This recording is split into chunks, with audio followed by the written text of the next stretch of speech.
Informasi selanjutnya, Saudara Kepala Kejaksaan Negeri Kabupaten Kediri, Pradana Probo berseteru dengan dua pemotor.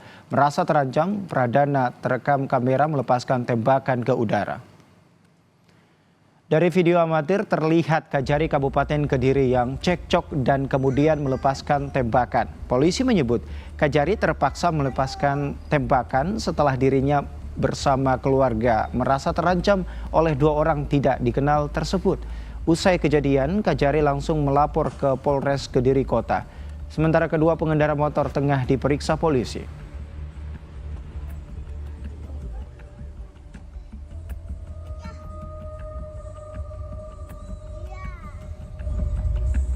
Yang patut diduga perbuatan tidak menyenangkan tersebut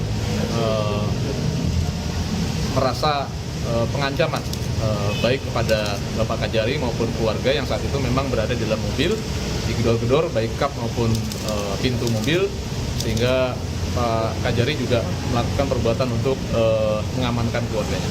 Ini Bapak Kajari Kabupaten memiliki surat izin khusus penggunaan senjata api yang dikeluarkan oleh Baintel Kampori dan masih berlaku sampai tahun 2025.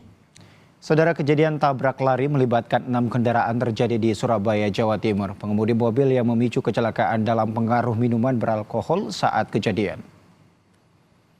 Ya. Ada tabrakan, bapak nabrak.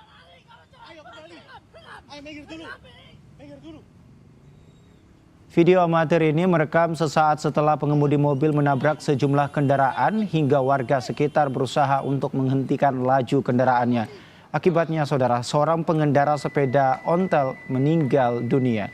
Kejadian ini terjadi di Jalan Laguna, Surabaya pada Senin sore.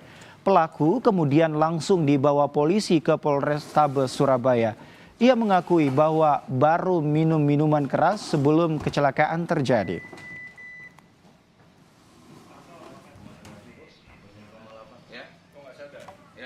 Ini kadar alkohol dalam darah kamu bukan 0,07 tapi 0,0.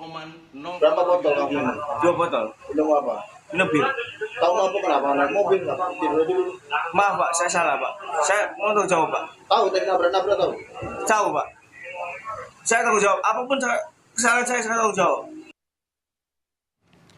Sementara itu, Saudara, rekaman lain dari dashcam mobil menunjukkan detik-detik peristiwa tabrak lari yang dilakukan seorang pengendara mobil mewah di Jalan Laguna, Surabaya, Jawa Timur, Senin sore. Setelah menabrak pengendara sepeda, pelaku kemudian memacu mobilnya dengan kecepatan tinggi hingga terjadi kecelakaan beruntun. Kecelakaan ini juga mengakibatkan korban lainnya luka-luka, bahkan dalam kondisi kritis dan menjalani perawatan di rumah sakit. Pakon tabrak lari, kemudian setelah kecelakaan di sana lari di Jalan Kenjeran terjadi kecelakaan lagi. Ada beberapa kendaraan yang terlibat dalam kecelakaan tersebut dan diantaranya satu masuk dalam sungai. Saudara, detik-detik kecelakaan bus rombongan pelajar asal Bogor yang menewaskan 4 orang terekam CCTV. Sebelum tabrakan, Saudara, truk mundur tanpa pengemudi di kilometer 77 tol Surabaya Malang.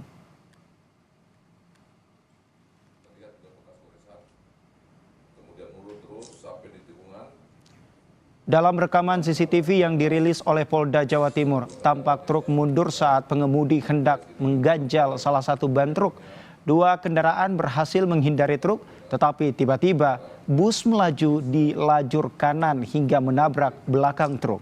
Jadi tampilan di CCTV di kilometer 7 ini bisa melaju pada lajur sebelah kiri. Dirlantas Polda Jatim bersama Polres Malang melakukan olah tempat kejadian perkara menggunakan traffic accident analysis di TKP kecelakaan di Tol Malang. Polisi masih mendalami keterangan sopir truk dan sejumlah saksi dari kecelakaan yang merenggut 4 korban jiwa. Menurut Kapolres Malang, sopir truk menjalani perawatan karena terluka saat mengejar kendaraannya yang melaju mundur.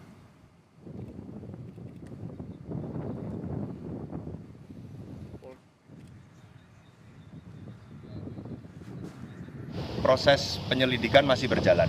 Penerapan pasal, kemudian siapa terduga pelaku masih menunggu proses penyelidikan. Nanti kami setelah lengkap bukti dan keterangan-keterangan, kita lakukan gelar perkara untuk menetapkan siapa pelakunya dan pasal apa yang dikenakan. Untuk sopir truk saat ini masih di rumah sakit.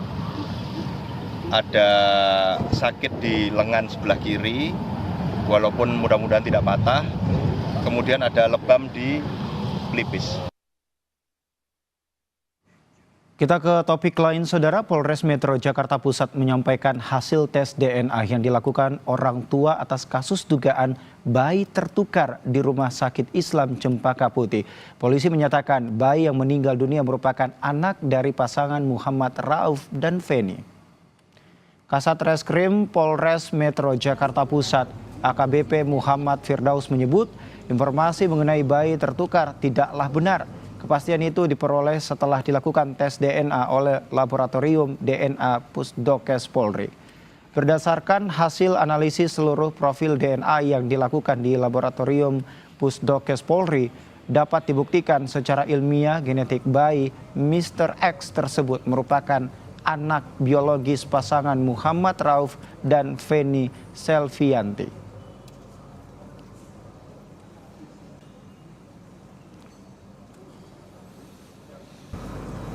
Dikeluarkan pada tanggal 20 Desember 2024 dengan kesimpulan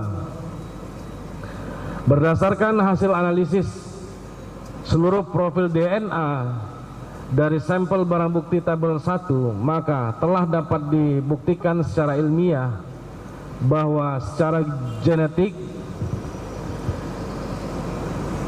Mr. X adalah anak biologis Muhammad Rauf dan Feni Selvianti.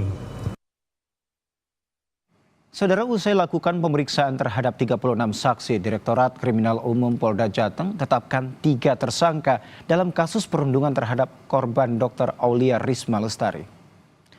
Polda Jawa Tengah resmi menetapkan 3 tersangka dalam kasus dugaan perundungan serta pemerasan korban Dr. Aulia Risma.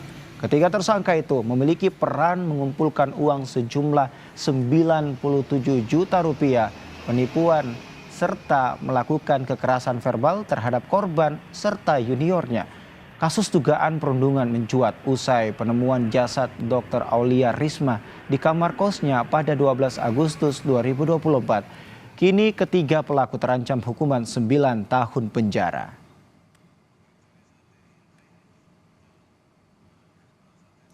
Ditkrimum Polda Jawa Tengah telah menetapkan 3 tersangka kasus PPDS, program pendidikan dokter spesialis. Adapun pasal yang disangkakan adalah tidak pidana pemerasan, sebagaimana dimaksud pasal 368 ayat 1 KUHP, dan atau tidak pidana penipuan, sebagaimana dimaksud pasal 378 KUHP. Ancaman hukumannya maksimal 9 tahun. Saudara, KPK menetapkan Sekjen PDI Perjuangan Hasto Kristianto sebagai tersangka kasus suap pergantian antar waktu caleg PDIP tahun 2019. KPK sebut Hasto memberikan suap pada ex-anggota KPU Wahyu Setiawan.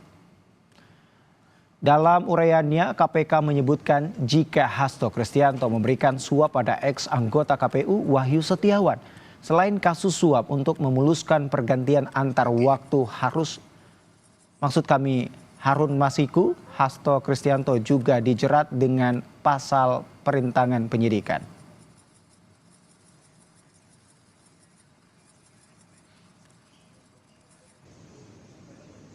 Penyidikan perkara dugaan tindak pidana korupsi yang dilakukan oleh tersangka HK bersama-sama dengan Harun Masiku dan kawan-kawan berupa pemberian sesuatu hadiah atau janji kepada Wahyu Setiawan selaku anggota Komisi Pemilihan Umum Republik Indonesia periode 2017 sampai dengan 2022 bersama-sama dengan Agustiani Tio F terkait penetapan anggota DPR RI terpilih 2019-2024 dengan sengaja mencegah, merintangi atau menggagalkan secara langsung atau tidak langsung penyidikan perkara dugaan tindak pidana korupsi terkait penetapan anggota DPR RI terpilih 2019-2024.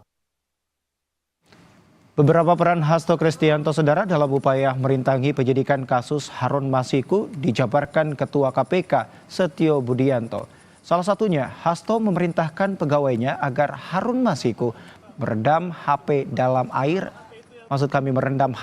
air dan segera melarikan diri.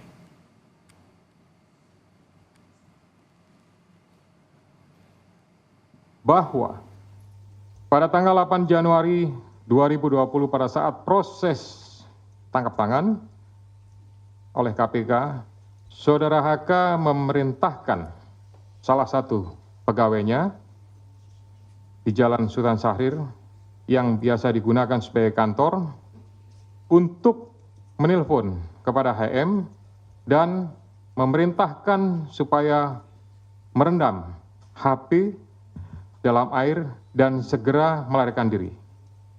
Bahwa pada tanggal 6 Juni 2024, sebelum Saudara HK diperiksa sebagai saksi oleh KPK, Saudara HK memerintahkan kepada salah satu pegawainya untuk menenggelamkan HP yang dalam penguasaan pegawai tersebut agar tidak ditemukan oleh KPK.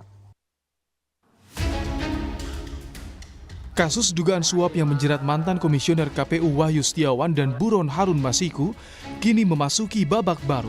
Sekjen PD Perjuangan Hasto Kristianto kini ditetapkan sebagai tersangka kasus suap untuk memuluskan pergantian antar waktu caleg dari PD Perjuangan saat itu, Harun Masiku. Selain jadi tersangka kasus suap pada Komisioner KPU Wahyu Setiawan, Hasto juga ditetapkan sebagai tersangka perintangan penyidikan di kasus yang sama. Ketua KPK Setio Budianto menyebutkan Hasto Kristianto diduga mengkondisikan para saksi agar tidak memberikan keterangan sebenar-benarnya dan tidak memojokkan dirinya saat pemeriksaan kasus suap Wahyu Setiawan. Saudara HK mengumpulkan beberapa saksi terkait dengan perkara HM dan mengarahkan, memberikan doktrin, memberikan penekanan agar saksi tidak memberikan keterangan yang sebenarnya, tidak melebar, dan tidak memberikan keterangan yang memojokkan kepada yang bersangkutan. Atas perbuatan Saudara HK tersebut, KPK mengeluarkan surat perintah penyidikan nomor Sprindik 152 Dik 0001 12 2024 tanggal 23 Desember 2024 dengan uraian penyidikan perkara dugaan tindak pidana korupsi yang dilakukan oleh tersangka HK dan kawan-kawan, yaitu dengan sengaja mencegah, merintangi, atau menggagalkan secara langsung atau tidak langsung penyidikan perkara dugaan tindak pidana korupsi. Sejak pengusutan kasus suap pergantian antar waktu caleg PD Perjuangan bergulir di tahun 2020, KPK sudah menetapkan 6 orang tersangka. 2 orang dari penyelenggara pemilu yakni Wahyu Setiawan dari KPU dan mantan anggota Bawaslu Agustiani Tio Fridelina. Sedangkan 4 tersangka lain adalah Harun Masiku, Saiful Bahri, dan yang terbaru Sekjen PD Perjuangan Hasto Kristianto serta Doni Tri Istiqomah. 3 orang tersangka sudah divonis oleh hakim di kasus ini, sedangkan 1 tersangka Harun Masiku hingga kini masih buron dan tengah diburu KPK. Jejak pelarian Harun Masiku pun terus diselidiki KPK. Tim Liputan Kompas TV.